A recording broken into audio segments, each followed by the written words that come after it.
Imagine this. You keep giving, keep understanding, keep excusing, and yet you find yourself drained, unappreciated, invisible. Why? Because you've been too friendly, too accommodating, too willing to dim your power for the comfort of men who take and take without a second thought. But what if I told you that every time you prioritize their comfort over your worth, you're wiring your brain to accept less, to expect less, to be less? What if the very energy you give so freely is the reason you feel unseen? See, we're creatures of habit. Our brains love patterns, even the ones that destroy us. But today that changes. Today you rewrite the script. And before you say, but that's just who I am, ask yourself, who taught you that? Who made you believe that setting boundaries means losing love? Because here's the truth. The moment you stop handing out your power like party favors, everything shifts. Respect rises. Attraction deepens. You become the force that commands the room instead of the background noise no one notices. And in just a moment, I'm going to tell you exactly how to do it. But first, let me ask you this. When was the last time being too nice got you what you actually wanted? Think about the last time you gave someone your time, your energy, your kindness, without hesitation, without expecting anything in return. You thought it was the right thing to do, the good thing to do. But let me ask you, did it get you the respect you deserved, or did it leave you feeling overlooked, unappreciated, maybe even used? Because here's a truth most people don't want to hear. Respect is not something you hand out like free samples, hoping one day it'll be reciprocated. Respect is something that is earned, and if you don't require it, the world will never offer it to you. We're conditioned, especially as women, to believe that being liked is the same as being valued, that if we're kind enough, patient enough, forgiving enough, we'll be cherished. But let's be honest, has excessive kindness ever made someone truly respect you? Think about it. Have you ever seen a person in power, someone who commands a room, grovel for approval? No, because respect is built on strength, on boundaries, on the ability to walk away when you are not valued. Yet, many of us have been trained to be the opposite, to stay, to endure, to be the bigger person, even when we are shrinking ourselves in the process. And here's where it gets dangerous. The more you give without demanding respect, the more you teach people that they don't have to give it to you. You become predictable, expected, taken for granted. And once that happens, good luck reversing it. You see, human nature is wired for contrast. We appreciate what we might lose. We chase what isn't guaranteed. And the moment you become too available, too forgiving, too friendly, you remove the element of value. Now, let's break a common misconception. Being respected does not mean being cold. It does not mean being cruel, unkind, or playing manipulative games. It means being intentional with your energy. It means understanding that your time is precious, your presence is valuable, and access to you is a privilege, not a right. Because here's something most people don't realize. When you make yourself overly accessible, you don't just lose respect from others, you lose respect for yourself. Let me put it this way. If you had a luxury item, something rare, expensive, one of a kind, you wouldn't just toss it around carelessly, would you? You wouldn't let just anyone handle it without caution. So why would you treat yourself any differently? Why would you allow people unlimited access to your kindness, your time, your effort, when they've done nothing to earn it? And this is where things start to shift. When you begin to require respect, when you stop giving it away unconditionally, people notice. They feel the shift. And let me warn you, at first they may not like it. They may resist. They may call you difficult, selfish, even cold. Why? Because they were benefiting from your lack of boundaries. They were comfortable with the version of you that never said no, never walked away, never demanded more. But discomfort is good. It means you're changing the game. It means you're stepping into your power. But here's the catch. This shift has to be consistent. You can't demand respect one day and then fall back into old patterns the next. You have to show with your actions that you mean it. That when you say, I will not tolerate disrespect, you follow through. That when someone crosses a line, you don't just warn them, you remove them. Because the truth is, people don't respect words, they respect consequences. And the moment you stop enforcing your own standards, the moment you let things slide just this once, you teach people that your boundaries are negotiable.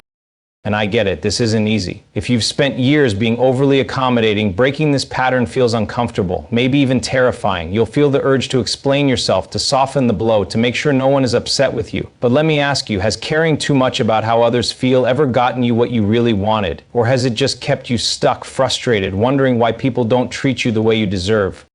And before you start thinking, but I don't want to push people away, let's be clear. The people who deserve a place in your life will never be pushed away by your standards. The only ones who will fall away are the ones who benefited from your lack of them. And that's exactly what needs to happen. Because in just a moment, I'm going to tell you exactly how to command the respect you deserve without sacrificing your kindness or your warmth. But first, let me ask you this. How much longer are you willing to trade your self-worth for the approval of people who don't even appreciate you? Picture this. You're always there. Always saying yes, always willing to help, to listen, to understand. You pride yourself on being the nice one, the one who never causes conflict, who never says no, who is always available when someone needs something. But let me ask you, how has that worked out for you? Do you feel valued, respected, or do you feel overlooked, drained, maybe even resentful? Okay, it's on my mind. Let's go through this tonight, because here's the truth most people don't want to hear. Niceness without limits does not make people appreciate you. It makes them take you for granted. It does not create respect. It destroys it. And I know that sounds harsh. You were taught that being nice is the right thing to do, that if you just give enough, people will see your worth, that kindness will be rewarded. But let's be honest. Has being overly nice ever made people treat you better, or has it made them expect more from you while giving less in return? Because the reality is people don't respect what they don't have to earn. And when you give endlessly without boundaries, you're not being kind. You're making yourself an option, a convenience, someone people turn to when it suits them, but discard when they don't need you anymore. And here's where it gets even trickier. The moment you set a boundary, the moment you finally say no after saying yes 1,000 times, suddenly you're the bad guy. Suddenly people who had no problem taking from you without limit are questioning why you're changing. What's wrong? Why are you being so distant? And that's the moment you realize they never valued your kindness. They valued what they could get from you. But before we go any further, let's clear something up. Being kind is not the problem. Having a good heart is not the issue. The issue is when kindness is not paired with self-respect. Because when you're endlessly accommodating, when you put everyone else's needs before your own, you teach people that your needs don't matter, that you'll always adjust, always tolerate, always bend. And the more they realize this, the less they respect you. Think about it. Who do people admire? Who do they chase, respect, hold in high regard? It's not the person who is always available, always agreeable, always sacrificing. It's the person who has standards, the person who gives selectively, who makes it clear that their time, their attention, their energy is valuable. Because we as humans do not appreciate what is handed to us too easily. We crave challenge. We value what feels rare, what feels earned. And the moment you stop requiring that from people, the moment you give endlessly without expectation, you stop being valued. And I get it. You don't want to be mean. You don't want to push people away. You think, if I stop being so nice, won't people think I'm selfish? Won't I lose relationships? And the answer is yes. Some people will fall away. But here's the truth. The only ones who will resent you for having boundaries are the ones who were benefiting from your lack of them. And let's be honest. Do you really want to hold on to relationships that only exist because you are overextending yourself? Because if someone only values you when you're bending over backward for them, they don't value you. They value what you do for them. And here's something most people don't realize. When you become too nice, too available, too easygoing, you actually attract the wrong people. You attract users, takers, people who are looking for someone who won't challenge them, who will accept the bare minimum, who will tolerate mistreatment. And the longer you allow it, the more you start to believe that this is normal, that this is just how people are. But it's not, because the moment you change, really change, something incredible happens. The wrong people disappear, but the right ones, they step up. They meet you at your level. They respect you because of your standards, not in spite of them. And this is where the transformation happens. Because when you finally stop being too nice, when you stop giving endless chances, stop tolerating disrespect, stop putting everyone else first, something shifts inside of you. You start to see your own value. You start to realize that your kindness is a gift, not a given. And the moment you recognize that, everything changes. But before I tell you exactly how to make this shift, let me ask you, how much longer are you willing to let people take you for granted before you finally decide to take your power back? Imagine waking up every morning with a limited amount of energy, like money in a bank account. Every thought, every conversation, every interaction you have is a transaction. You're either investing in something that strengthens you or spending on something that drains you. But here's the problem. Most people are running on empty, overdrafting their energy on people and situations that don't give anything back. And then they wonder why they feel exhausted, unmotivated, or stuck in the same cycles. Let me ask you, if you had $1 million, would you just hand it out to anyone who asked? Would you waste it on things that don't serve you? Then why do you do that with your energy? Because here's the truth. Your energy is your most valuable currency. It determines your focus, your confidence, your ability to create the life you want. But if you keep spending it on meaningless interactions, toxic relationships, and proving yourself to people who don't even appreciate you, don't be surprised when you feel depleted. And this is where most people go wrong. They think exhaustion comes from doing too much, but in reality, it comes from doing too much for the wrong people. And let's talk about those people. You know exactly who they are. The ones who call you only when they need something. The ones who drain you with negativity, who take without giving, who demand your time but never show up when you need them. These people are like emotional debt collectors, always ready to withdraw from your energy account, but never making a deposit. And the more you let them, the more they expect it, until one day you wake up realizing you've been financing someone else's comfort at the cost of your own well-being. And it's not just people. Your energy leaks in the small daily choices you make, the mindless scrolling, the endless complaining, the worrying about things outside your control. Every time you engage in these things, you're spending energy. And the question is, what are you getting in return? Because if you're constantly feeling drained, uninspired, and stuck, chances are you're investing in things that don't bring you value. Now let's flip the script. What if instead of spending your energy recklessly, you started investing it wisely? What if instead of wasting it on people who drain you, you redirected it toward people who uplift you? Instead of pouring it into proving your worth to those who don't see it, you put it into becoming the best version of yourself. Because here's something powerful. When you start treating your energy like the currency it is, you become selective. You start asking, is this worth my time? Is this adding value to my life? Is this leading me closer to the person I want to become? And when the answer is no, you walk away without guilt, without hesitation. And yes, people will notice. They'll wonder why you're suddenly less available, why you're no longer entertaining their negativity, why you're prioritizing yourself. And some won't like it because they were benefiting from your lack of boundaries. They were comfortable with the version of you who gave endlessly, who tolerated their excuses, who put yourself last. But the truth is, those who truly value you will respect your shift. The right people will match your energy, not drain it. And here's where things get exciting. When you start investing your energy into the right places, your entire life changes, your confidence grows, your relationships improve. You start attracting people and opportunities that align with your worth. Because energy doesn't lie. When you operate from a place of depletion, you attract more situations that drain you. But when you operate from a place of abundance, when you protect your energy like the precious resource it is, the world responds differently to you. But before I tell you exactly how to make this shift, let me ask you, how much longer are you willing to keep spending your energy on things that don't serve you before you finally start investing in yourself?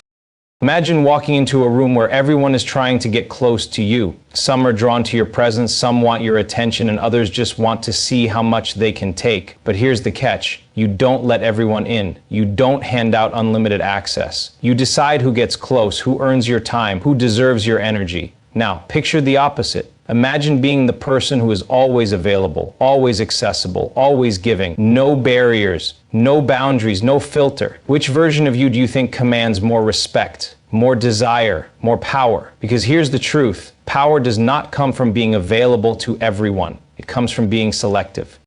And I know that might sound strange at first. Society teaches us that being open, being accommodating, being nice is the way to be liked, to be accepted. But let's be honest. Has being overly available ever made people value you more, or has it made them take you for granted? Have you ever noticed that the people who are too easy to reach, too eager to please, too quick to say yes, are often the ones who are overlooked? That's not a coincidence, because human nature is wired to appreciate what is scarce. We chase what we can't have. We value what feels exclusive. And the moment you give unlimited access, you lower your worth in the eyes of others.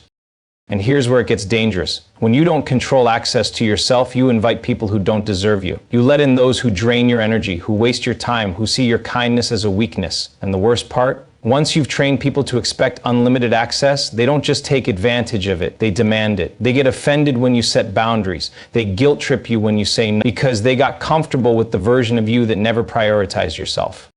But let's flip this for a second. Think about the people you admire, the ones who walk into a room and command attention, the ones who are respected, sought after, valued. Are they the ones constantly proving themselves? Are they the ones answering every call, responding to every request, making themselves available at all times? No, they are the ones who have mastered selective access. They decide who gets their energy. They protect their space. And because of that, when they do show up, when they do give their time, it means. And let's be clear, this is not about arrogance. This is not about playing games or acting like you're better than others. This is about recognizing that your time, your energy, your presence is valuable. And valuable things are not handed out for free. Think about luxury brands. They don't beg people to buy their products. They don't lower their prices to be more exclusive. They maintain their exclusivity, and because of that, people respect their worth. Now ask yourself, why are you treating yourself like a clearance item when you should be positioning yourself like something rare, something valuable, something that must be earned?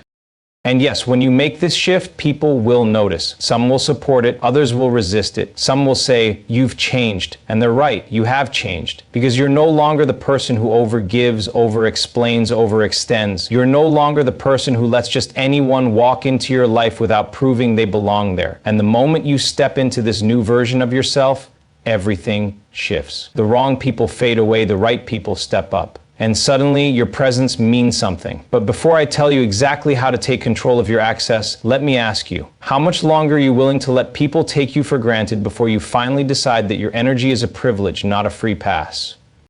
Picture this. You meet someone new and you want to make a good impression. You laugh at all their jokes, you respond instantly to every text, you make yourself available whenever they want to see you. You think, this is how I show I'm interested, this is how I make them like me. But instead of drawing them closer, something strange happens. They pull away, they stop putting in effort, they seem less intrigued, less engaged, and you're left wondering, what did I do wrong? The answer is simple. You were too friendly.